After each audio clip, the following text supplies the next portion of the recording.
Você tá lá assistindo um filme de terror e se depara com um vilão muito bem construído. Passa esse ar de maligno, transmite essa atmosfera, tipo, impressionante, e aquilo gera ainda mais peso pro filme. Mas e se esse vilão for uma criança, velho? Pois é, hoje eu trago aí uma listaça de filmes com 10 crianças mais malignas dos filmes de terror. E mano, já deixa seu like aí porque o vídeo tá insano, tá?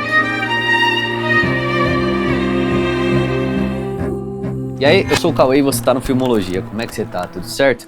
Estamos de volta, né, para mais uma lista e dessa vez vamos falar das crianças mais sinistras dos filmes. E no final do vídeo aí você me fala qual desses você já viu, beleza? Mas não esquece de comentar também qual outro filme você colocaria nessa lista aqui de tipo as crianças mais sinistras.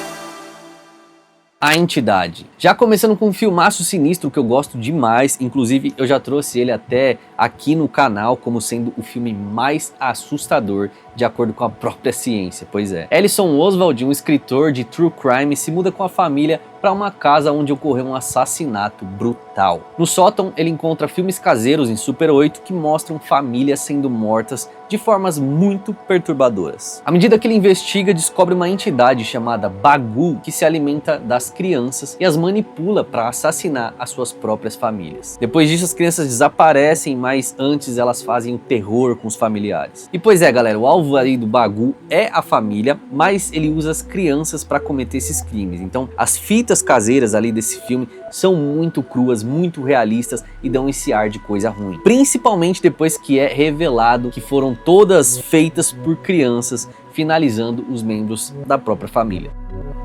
Em 2012, o filme ganhou um ranking científico de Science of Scare, né, que mediu os batimentos cardíacos do público e viu que teve um aumento de 34% ali durante a exibição do longa. E realmente esse filme tem momentos que você se caga de medo, principalmente durante as investigações do Ellison e na exibição dessas fitas que eu falei, cruas de Super 8. São os momentos mais assustadores e ele continua assustador até hoje. O Exorcista. Assim como em A Entidade, a criança por si só aqui não dá medo, mas quando coisa ruim usa daquela pobre coitada, aí sim fica sinistro. Mas em O Exorcista acontece uma transformação muito mais visível na criança Regan, né, que é uma menina doce de 12 anos que começa a apresentar comportamentos estranhos após brincar com um suposto amigo imaginário. No filme é representado a menina tendo esse contato depois dela mexer com aquele tabuleiro Ouija, sabe? Ela chega até a mostrar para sua mãe que não bota muita fé nessas coisas. Mas a saúde física e mental da menina se deteriora rapidamente, levando a sua mãe a buscar ajuda médica e depois espiritual. Pois é. Dois padres realizam um exorcismo enquanto a presença demoníaca se revela cada vez mais violenta, finalizando num dos momentos mais memoráveis do cinema do terror. O livro é espetacular, galera. O filme é sensacional e mesmo sendo de 1973, ainda hoje vale o play. É um filme que dá essa atmosfera pesada por conta de destruir a pureza infantil, né? A Regan tem aquela carinha de menina pura, tranquila e passa por essa situação bizarra e triste. Isso deixa a gente ainda mais conectado e impactado com o filme. Toda a transformação na menina é sinistra, seja na aparência, na voz, mas principalmente no comportamento, galera, porque ela começa a soltar palavrão, xingamento, a menina andando de 4, só que ao contrário, sabe, parecendo uma aranha. Tudo deixa o filme muito pesado. E como eu disse, mesmo se você decidir assistir esse filme hoje, você vai sentir essa atmosfera densa de coisa ruim. A Órfã. Agora vamos falar de um dos maiores plot twists do cinema do terror, galera. Eu particularmente gosto demais, tá? A Órfã foi lançada em 2009 e, bizarramente, é baseada em fatos reais. Pois é. Eu já contei esse caso aqui no canal, então eu vou deixar o link pra vocês, beleza? Confere lá porque a história é ainda mais macabra do que o filme. A história acompanha o casal Kate e John Coleman que decide adotar uma menina de 9 anos chamada Esther após eles perderem o bebê que eles esperavam. O que começa aí como um novo começo, já que até a Kate passava por problemas de alcoolismo pela perda do bebê, rapidamente se transforma em um pesadelo quando comportamentos estranhos, violentos daquela garota revelam um segredo perturbador demais, galera. E no momento que vem o plot twist, mano, é insano. Com o tempo, né, esses eventos estranhos começam a acontecer, acidentes, manipulações. A gente fica com muita dó, galera, daquelas crianças que são os filhos biológicos do casal, já que a Esther tem essas atitudes frias demais para alguém tão jovem. Ela começa a manipular a menininha que não fala, né? A menininha é muda, começa a manipular o menino, a ameaçar ele, é sinistro. A mãe finalmente passa a desconfiar que há algo profundamente errado com a garota, só que o pai, por outro lado, fica ali todo bobinho com a criança, como ela é meiga, como ela é doce, se engana facilmente com tudo isso. Mas quando a verdade surge, ela muda completamente a percepção do espectador, galera. Sim, é um plot twist que ninguém nunca imaginou, mas se você falar que você adivinhou o que estava acontecendo ali, você é gênio. Ele marcou a história do cinema. A Profecia. Antes de falar sobre A Profecia, eu tenho que te dizer, cara, que em 2024 foi lançada uma prequel desse filme, contando a história de como surgiu o Damien. Foi um filme que estranhamente não repercutiu tanto, mas é um filmaço e é uma pena não ter bombado. O longa tá lá na Disney e vale muito assistir. Mas em A Profecia vemos a trama que acompanha Robert Thorne, um diplomata americano em Londres que adota secretamente um bebê após a morte do seu filho recém-nascido. Com o passar dos anos, eventos macabros cercam a criança Damien, que se revela aí ser nada mais nada menos do que o anticristo. O filme combina suspense psicológico e referências apocalípticas do livro de Apocalipse da Bíblia, então ele trata de fé, destino e corrupção moral. O filme ele vai trazer esses elementos da fé cristã para apontar para um possível enredo de como seria o início do apocalipse bíblico, com a vinda aí do tal do anticristo para o mundo. E na prequel que eu citei ali no começo do tópico, eles contam como e quem fez possível a vinda desse anticristo. Ó, eu sei que fica difícil falar de qualquer outra criança maligna depois de já colocar o Damien, né, o próprio anticristo na lista, mas vamos seguir porque ainda tem umas crianças muito malignas pela frente, beleza? Colheita Maldita. Mais um nessa linha de culto, seita envolvendo crianças malignas do coisa ruim.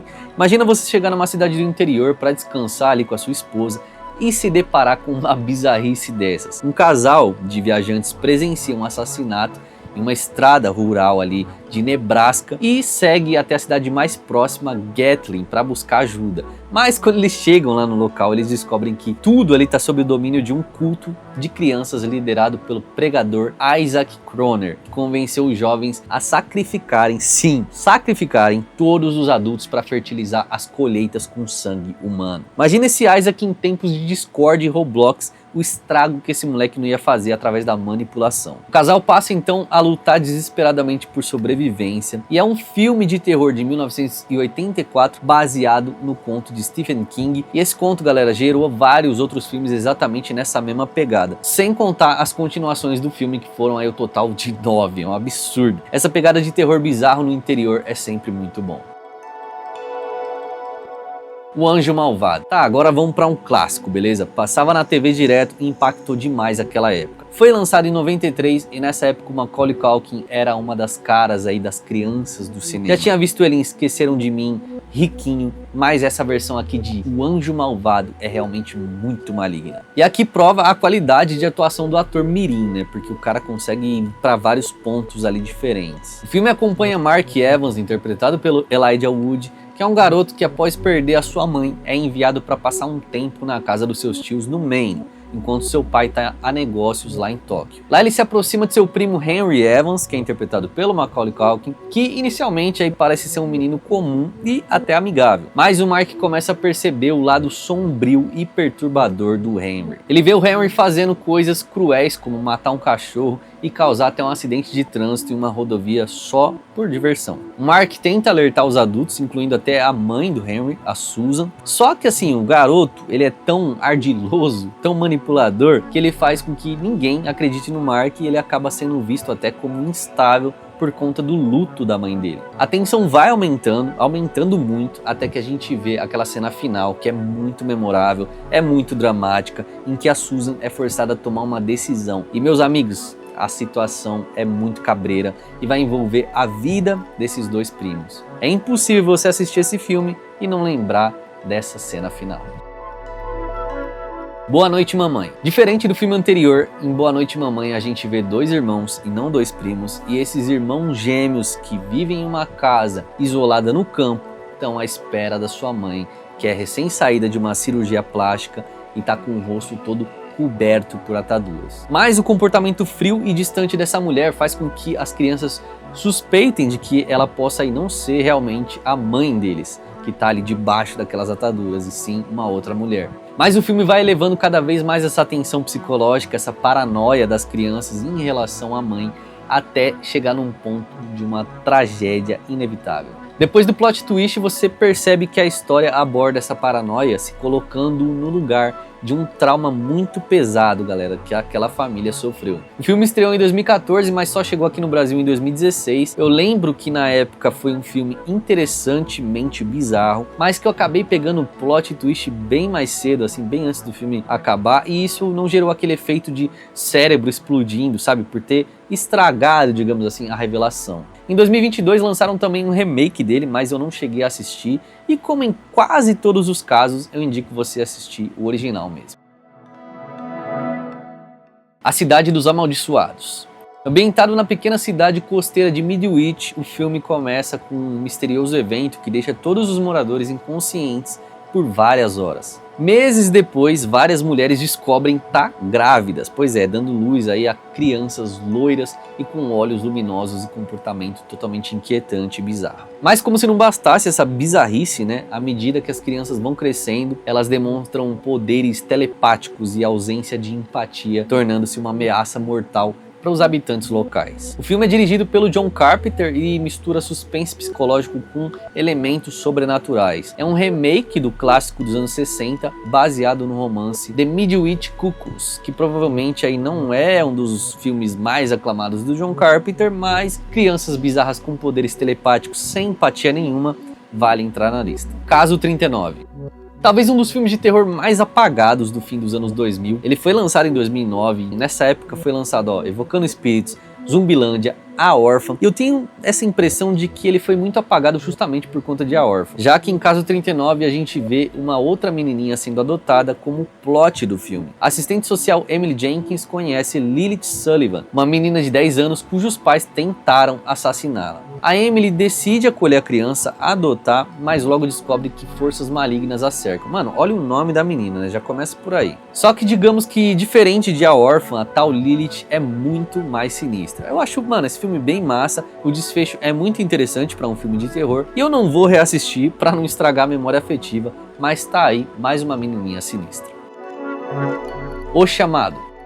Para finalizar a nossa lista, nada mais nada menos do que a queridinha Samara do Poço. Imagina o cheiro dessa pessoa. A trama acompanha Rachel Keller, interpretada pela Naomi Watts, que é uma jornalista que investiga uma fita de vídeo amaldiçoada. Segundo a lenda, qualquer pessoa que assiste a tal fita morre 7 dias depois. Quando a Rachel assiste a fita, inicia essa corrida, contra o tempo para descobrir a origem da maldição e salvar a própria vida e a de seu filho. O filme mistura esses elementos de suspense, mistério e horror sobrenatural com essa estética fria e atmosférica. O filme é um remake do original Ringu, terror japonês, que tem aquela pegada muito mais fria, a estética marcante ali do horror oriental daquela época. E tem uma coisa que eu não sabia sobre esse filme, mas é bem da hora de saber, é que a trilha sonora foi composta pelo Hans Zimmer. O filme foi um sucesso absurdo, tanto comercial, money, quanto pela crítica. Ele arrecadou mais de 240 milhões de dólares mundialmente e rendeu várias continuações e paródias. Mas diante de todas essas crianças macabras aí, qual delas você, jamais encararia? Aquela que você pensa assim, mano, Deus me livre de trombar uma coisa ruim dessas. Eu tô entre a Samara e a Lilith, mas deixa aí nos comentários a sua, beleza? Essa foi nossa lista de hoje. Se você curtiu, deixa aí nos comentários pedindo a parte 2, beleza? Obrigado por ter ficado até aqui. Se inscreva no canal porque a gente traz muito filmaço. Considera se tornar membro. Clica no vídeo aí que está sendo indicado no card. É isso, galera. Fiquem todos com Deus. Até o próximo vídeo. Falou!